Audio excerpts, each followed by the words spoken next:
in architecture. That is what I trained as.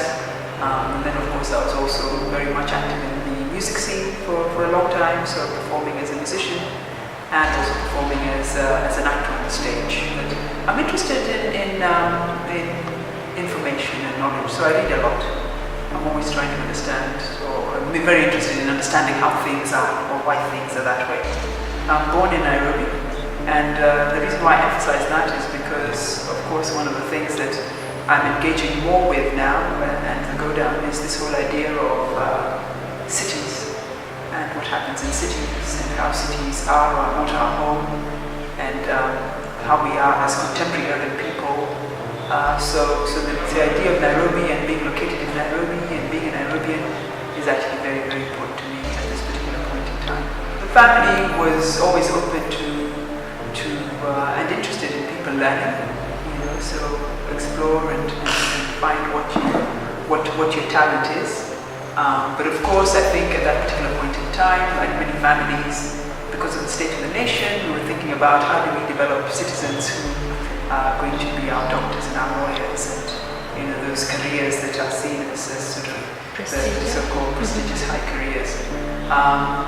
But I was clearly interested in both. I was interested in the sciences and the arts equally, and followed those all the way through my high school. Coming out of high school, of course, that made it a little bit interesting to decide what am I going to do at university. And the subject that I felt, I didn't want to do medicine. And if I was ever going to do medicine, then I thought it would have to be research, which is searching, knowledge generating. So I thought if I was going to do medicine, then I'd probably be a researcher in medicine. But I thought that what is the form that seems to balance and use this both an interest in creativity and of course your very practical, nuts and bolts scientific aspects. And that was architecture at that point in time.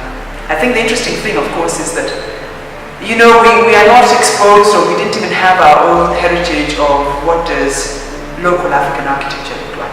So the things that you were looking at were things that came out of a colonial city or things that are happening outside. And so my sense of what architecture was, even as I was going into architecture then, was very much informed by other things. Yeah. So when I started the architecture program outside, in the US, it was very interesting to begin to really see what does it mean to study architecture, and then to understand that from studying architecture within a Western sense, the history that underpins it, the art history that underpins it, is important, because this thing is not sitting in isolation. So learning what is happening with a Western art history, and then of course a Western sort of trajectory of architecture.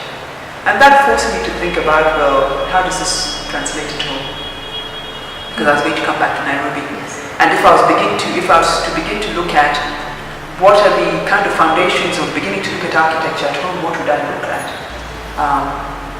That then became my subject of study, my thesis.